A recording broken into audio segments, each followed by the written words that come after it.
Let freedom ring this afternoon at 2 with Sean Hannity, right before Joe Walsh at 5 on AM 560. The Answer.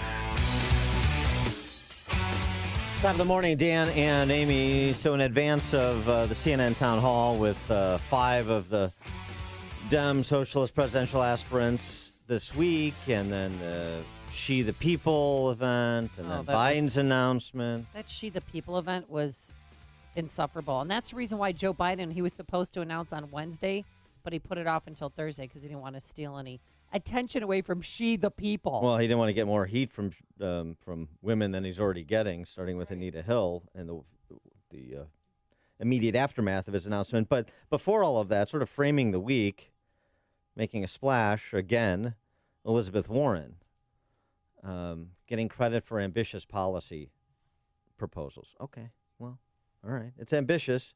Her debt forgiveness, quote-unquote, free college plan, building on her sponsorship of Comrade Bernie's free college plan, and she would argue, and there's something to this, more ambitious, more aggressive than Bernie's. But Megan McArdle over at Washington Post, columnist for Washington Post, she has a good question, a question that should be asked about every policy proposal.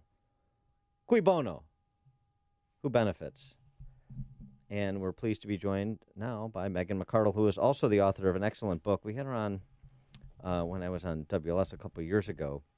Oh, I guess it's more than a few years ago. She wrote a book called The Upside of Down, Why Failing Well is the Key to Success. It's a really good book, really interesting book that I would highly recommend. I'm totally lost track of time. I don't know when it was published. Was I here or was I there? I'm 2014. I don't know. It's 2014, so I would. No, I was at WLS. Yeah. I was, but it's 5 years ago now. What have you been up to for 5 years? Where's your next book? Well, I'm working on that now, but I haven't sold it yet, so I can't talk about it. Okay. But in the meantime, I've been writing a lot about policy, including Elizabeth Warren. Yes, you have, and I'm a regular reader of your columns. And so what about the answer to the question, who benefits? I mean, Elizabeth Warren, of course, says, well, everybody benefits from, at least everybody with, a household income of $250,000 or less. But what's your analysis of it?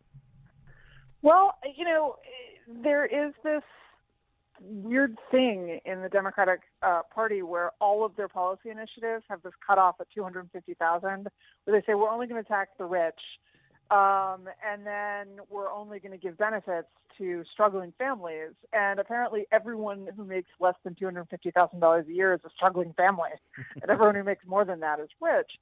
And that's a slight exaggeration of reality. I graduated from business school with $100,000 for student loans, and I made $40,000 a year working for The Economist. Actually, I went to Chicago. I actually managed to pay those loans off. It was a struggle. I'm not going to say it wasn't, but it wasn't like I was starving to death or I was grinding in misery, without health insurance or health care or whatever. I didn't have insurance, actually. But, that definition really goes to the Democratic coalition, which is, on the one hand, people who are low income, and then on the other hand, affluent professionals. And so what you end up seeing a lot is these policies that are allegedly supposed to be for those struggling families, but end up really cast to the needs of affluent professionals, like student loan forgiveness, like subsidized daycare, right? You don't actually see a lot of programs that don't really benefit that elite group that isn't actually that big within the coalition, but drives a lot of primary votes and a lot of donations. Well, paying off your student loans, it taught you financial responsibility, correct? It certainly did, because there was after my loans and my rent and my taxes, I had $272.35 every month. Oh, my gosh. And as you can see, I remember it vividly. Absolutely, you really had to budget. I had to do without things, right? I actually one spring I had worn holes in the soles of my shoes and couldn't afford to replace them. So I squelched to work through a rainy spring because I also couldn't afford public transportation. But that was extreme, and it was a special circumstance. Mostly, I just, I didn't go on vacation. I didn't go out drinking. I didn't really go to restaurants. But it wasn't like I was suffering. I had a perfectly good life. It was just a life in which I really had to pinch my pennies so hard that Lincoln screamed. Well, let's see if that student debt was worth it. Let's do a little Econ 101 here. One of the reasons that college tuition has increased over the last 40 years at 6x of inflation is because it's subsidized by the federal government. And so the federal government has in part created this student debt problem that they intend to solve by waving it away at somebody else's expense.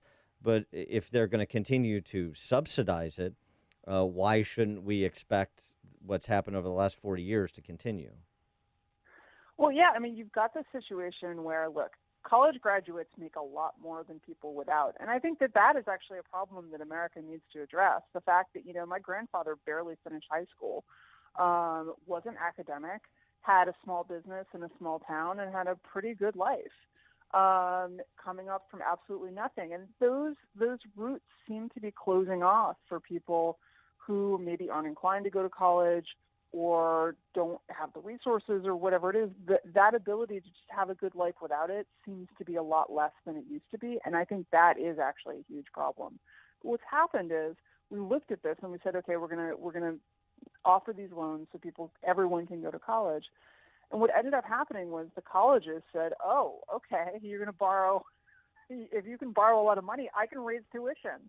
And they did. And tuition has increased vastly more than almost anything else in terms of its real price inflation.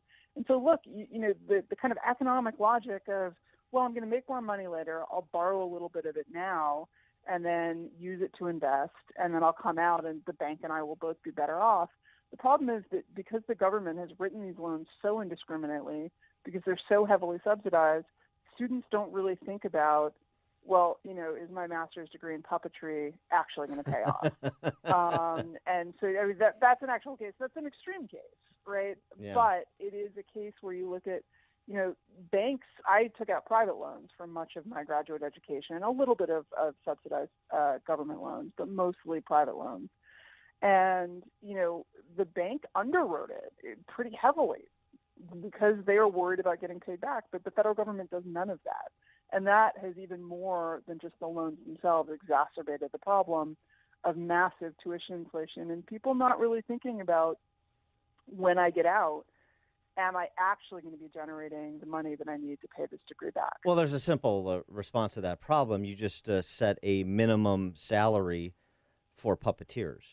If they just did that at a national level, then you could. So let me ask you this, though. As Milton Friedman famously said, if you put the federal government in charge of the Sahara Desert, it would run out of sand in 5 years. If you put it in charge of, formally in charge of taking over colleges, how fast will it expedite what that Harvard study projected, which is as much as half of all colleges could be BK in the next 15 years? Yeah, I think prediction, as the physicist Niels Bohr said, predictions are hard, especially about the future. So I don't know that we're going to end up with all of these colleges not able to pay their bills, but I do think that you can see something in Europe where there's been this constant push, make tuition free, and then they experiment with it for a few years, and they don't like it, and then they charge fees, and it goes back and forth. So you see in a country like Ireland, which in 1995 made tuition free, because the argument was low-income people can't afford this. We see all of these professional kids going to school, but we're not doing a good job at getting the bottom into college. Well, they recently had a study that said, you know what? We made tuition free. We didn't get the bottom into college. It actually hasn't changed anything. What you do see, however, is something that Germany is now grappling with, which is, first of all, you've cut off one important revenue stream for the colleges. At the same time, students have no incentive whatsoever to think about whether they really want to go to college. And so the number of students goes up, the number of resources to pay for them goes down, and the quality of the actual education suffers because there's overcrowding, you don't have money for teachers and rooms and all the rest of it. America has the best tertiary education system in the world in terms of per capita, how many research institutions that are world-class do we produce? The only other country that's even really a close rival are basically Britain and Switzerland. So do we want to mess with that system? Do we want to cut off the funding source that is being used to drive that excellence? I think that we should think pretty hard about it. You also suggest that, you asked the question, which is good to ask questions. Federal government be involved in this in the first place. You sort of make a comparison to outstanding auto debt in this country, and we wouldn't be talking about debt forgiveness with respect to your Toyota Corolla. So what about that? What about this being, as you did with your schooling, a private matter, not a public sector matter? Well, look, I think that that's absolutely, banks were in the business of making these loans long before the federal government got into the act. But there is a real thing of, and it goes back to what I talked about at the beginning, is that high-low economic coalition, right? If you actually look at what are the biggest struggles for people in the group that Elizabeth Warren says she's trying to help, those low-income families, right? What is their biggest debt expense? It's not their student loans. It's their car debt. It's not even their mortgage, because often they can't afford to get a mortgage. What are they struggling with? They're struggling with often spending, almost a year's pay on a car, and then the payments are crushing.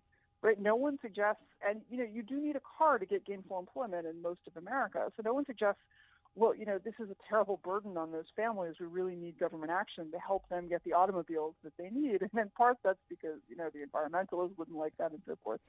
But it's a real question about, when you have these high-low economic coalitions, that, as I said in the column, the agenda gets set by the elite, and then the lower income numbers are used to justify the agenda, but it doesn't actually help them that much. We've already seen the first study out of Brookings, which said, indeed, disproportionately who benefits from this plan, it is middle class and upper middle class families. It is not the people that Elizabeth Warren says it's targeted to.